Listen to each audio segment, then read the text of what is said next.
In this chapter, Dr. Shepherd undertakes a mission for Poirot, visiting the home of Ursula Bourne's former employer, where he encounters a nervous and evasive reception. Upon his return, he discovers Poirot has paid a very productive visit to his sister Caroline, gathering local intelligence and deepening the mystery around the housekeeper, Miss Russell. I was slightly nervous when I rang the bell at Marby Grange the following afternoon. I wondered what Poirot expected me to find out. A smart parlor maid ushered me into a big drawing room, a ladies' room in every sense of the term.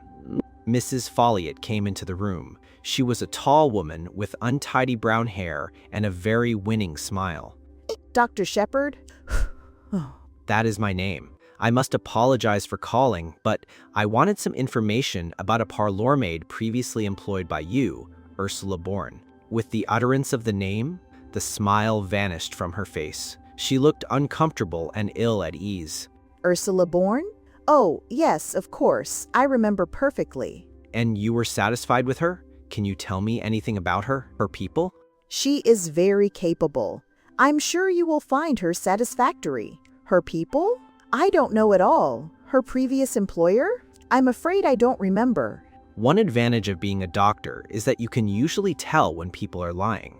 Mrs. Folliot was lying. She minded my questions intensely, but it was also clear she had no intention of telling me anything further. Defeated, I departed. I arrived home about 6 o'clock. Caroline was sitting beside the wreck of tea things, a look of suppressed exultation on her face. I've had a very interesting afternoon. M. Poirot. Now, what do you think of that? I thought a good many things, but was careful not to say them. Why did he come? To see me, of course. He said he hoped to make the acquaintance of your charming sister. He told me a lot about himself and his cases. That Prince Paul of Mauritania, the one who married a dancer, he solved a baffling murder mystery that threatened to involve them both.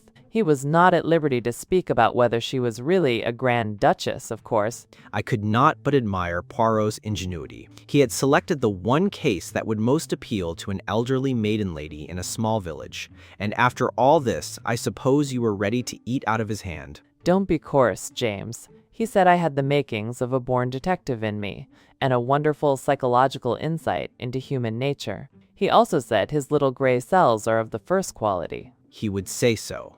Modesty is not his middle name. Did you talk about the murder? Naturally.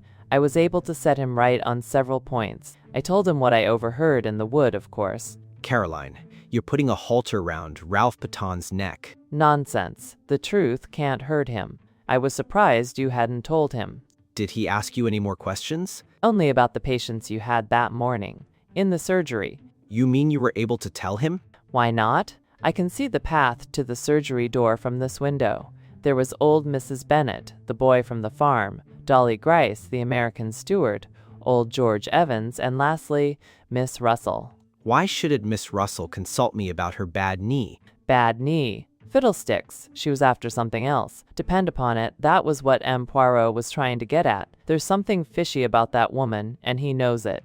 Precisely what Mrs. Ackroyd said to me yesterday, that there was something fishy about Miss Russell. I stayed there staring into the fire, thinking, had Poirot really come to learn about Miss Russell? I remembered her persistent conversation about drugs and poisons, but Ackroyd had not been poisoned. Still, it was odd. Calling from upstairs, James, you will be late for dinner. I put some coal on the fire and went upstairs obediently. It is well at any price to have peace in the home.